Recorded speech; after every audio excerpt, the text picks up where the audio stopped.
மேசராசி அஸ்வினி நட்சத்திரம் கேது பகவானுடைய சாரத்தில் பிறந்தவங்களுக்கு ஏறக்குறைய ஒரு 43 வயசு வரையும் வாழ்க்கையில் எல்லாமே போராட்டமாகவே இருந்துருது. ஆரம்ப கல்வி போராட்டம், அதே நேரத்தில் உத்தியோகம் போராட்டம், அதை தாண்டி அவங்களுக்கு அது திருமண வாய்ப்பு அப்படிங்கிறது தள்ளி தள்ளி போயிடுது.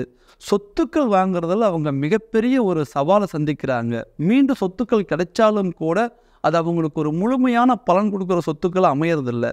இந்த மாதிரி பலவிதமான போராட்டங்கள் இருக்குது. குறிப்பாக அவங்களுக்கு கடன் சுமை அதிகமான முறையில் சந்திச்சிடுறாங்க. ஸோ இவர்களுக்கு நம்ம ஏதாவது கண்டிப்பாக ஒரு பரிகாரம், ஒரு தீர்வு அப்படிங்கிறது கொடுத்து ஆகணும். இவர்களுடைய ஒரு நட்சத்திர அதிபதின்னு பார்த்தீங்கன்னா கேது பகவான்.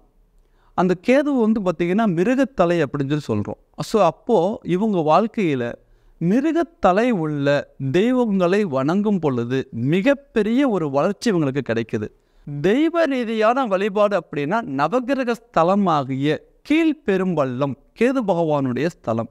இந்த ஸ்தல வழிபாடு அவங்க வாழ்க்கையில் இருக்கக்கூடிய பிறவி கர்மாவை தீர்க்கக்கூடிய ஒரு ஸ்தலமாக அவங்களுக்கு கிடைச்சிருது.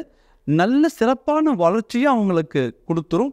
இந்த வழிபாடு எடுத்தவங்க இன்றைக்கி நிறைய பேர் வாழ்க்கையில் ஒரு பிரச்சனையிலேருந்து வெளியில் வந்திருக்கிறாங்க.